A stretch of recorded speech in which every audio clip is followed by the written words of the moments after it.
தொலைக்காட்சி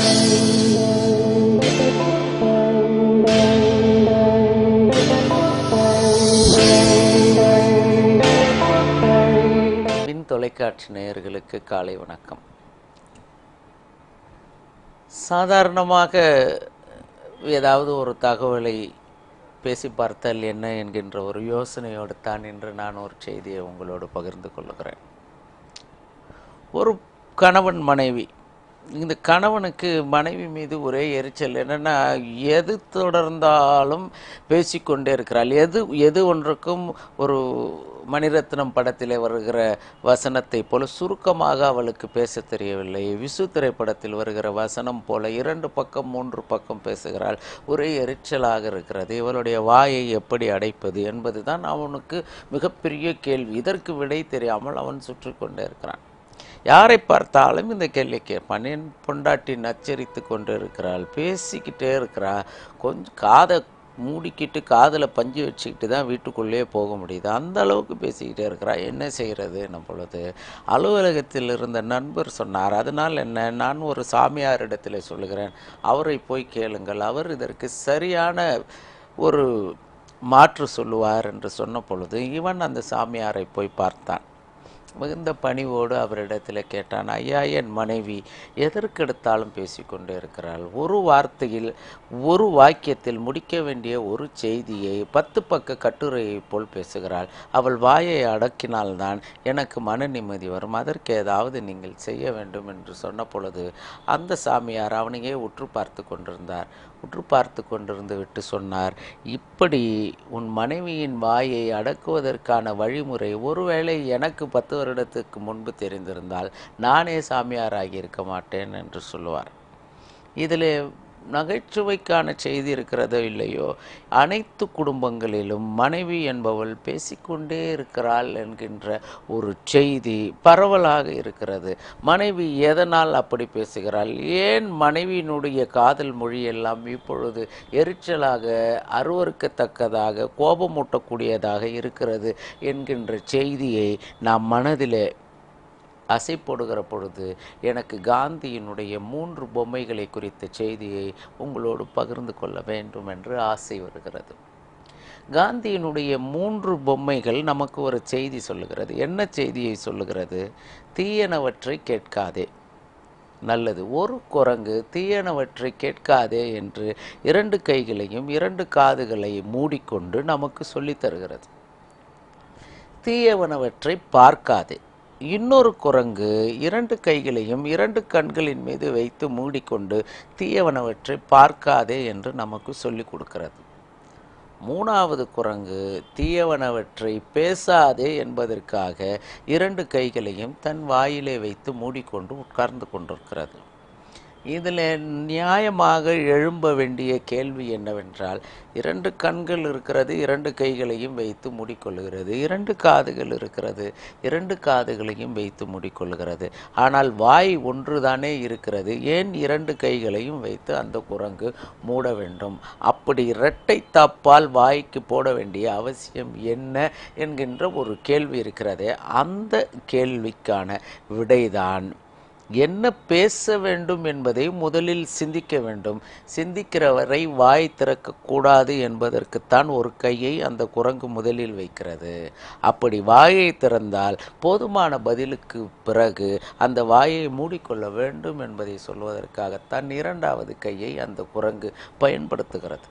நான் இன்னும் கூட எளிமையாக இன்னொரு சுவையான செய்தியை சொல்லுகிறேன். ஒரு எஜமானன் ஒரு பூனையையும் ஒரு நாயையும் வீட்டிலே செல்ல பிராணியாக வளர்த்தான். நாயை எதற்கு வளர்த்தான் என்றால், திருடர்கள் வராமல் திருடர்களிடத்திலிருந்து நம்மை காப்பாற்றும்.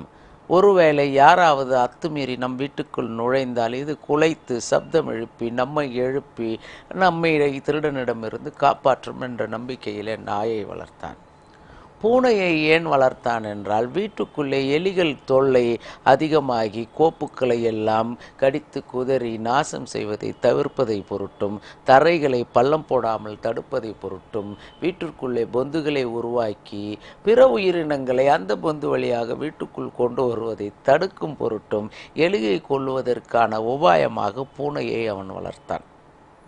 ஒரு நாள் என்னவானது, அவன் அயர்ந்து தூங்கிக் கொண்டிருந்த பொழுது எலி வேட்டையை துவங்கிய பூனை மிகுந்த சப்தத்தை எழுப்பிக் கொண்டு மியாவ் மியாவ் என்று கத்திக்கொண்டே அங்கும் இங்குமாக ஓடி அது எலியை பிடிக்க முயன்றது.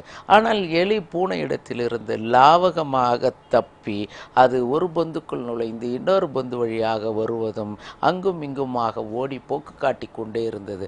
அது உயிர் போராட்டத்தை நடத்தி கொண்டிருந்தது.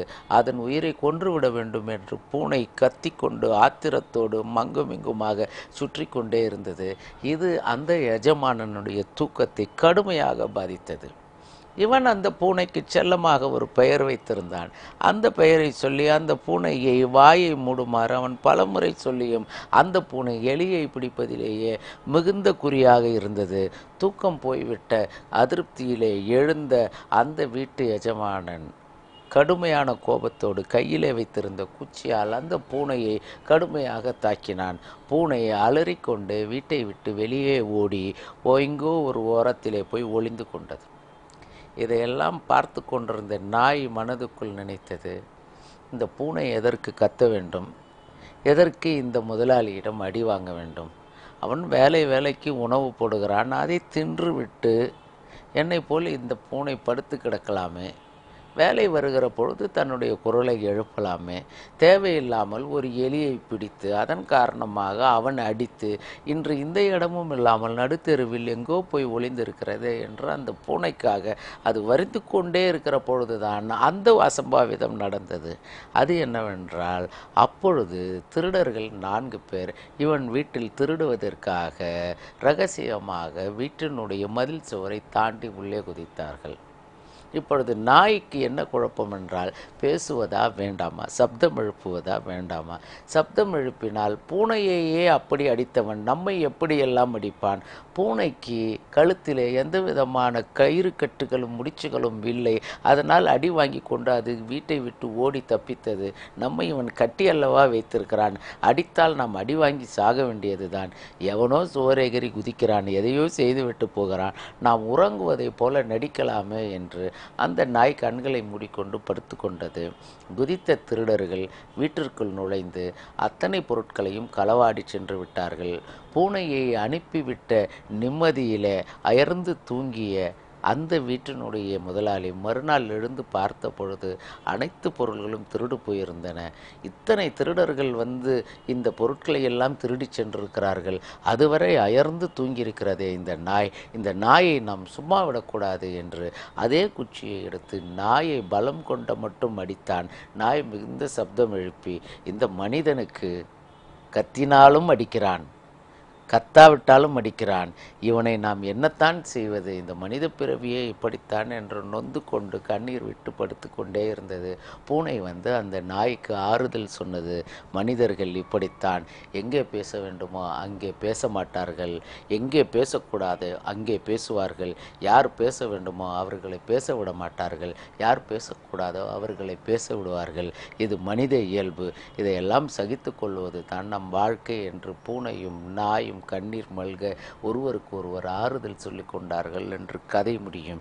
இந்த செய்தியை போலத்தான், அந்த பூனையினுடைய எண்ணத்தை போலத்தான், அந்த நாயினுடைய எண்ணத்தை போலத்தான் மனிதர்கள் எங்கு பேச வேண்டும் எங்கு பேசக்கூடாது என்பதை தெரிந்து பேச வேண்டும் என்பதற்காகத்தான் காந்தியினுடைய அந்த குரங்கு தன்னுடைய வாயை 2 கைகளாலும் மூடிக்கொண்டது என்கின்ற செய்தியை உங்களோடு பகிர்ந்து கொண்டு, நீங்களும் அந்த காந்தி நமக்கு அளித்த அந்த குரங்கு எப்படி 2 கைகளாலும் தன்னுடைய வாயை மூடிக்கொண்டதோ அதை ஒரு பாடமாக எடுத்துக்கொண்டு, எதை பேச வேண்டுமோ அதை பேசுவதற்கான சிந்தனையை முதலிலே உருவாக்கி கொள்ளுகிறவரை வாயை மூடிக்கொள்ளுவதும், திருவாய் மலர்ந்த அந்த செய்தியை சொல்லி முடித்த பிறகு கூடுதல் வார்த்தைகளை பேசி இன்னொருவருக்கு உங்களுடைய காதல் மொழி எரிச்சல் மொழியாக மாறிவிடாமல் தடுத்து கொள்வதும் தான் வாழ்க்கையை வெற்றிகரமாக நடத்தி செல்வதற்கும் உங்களுடைய மொழியை மிக சரியாக பயன்படுத்துவதற்குமான அளவுகோலாக இருக்கும் என்ற செய்தியை பகிர்ந்து கொண்டு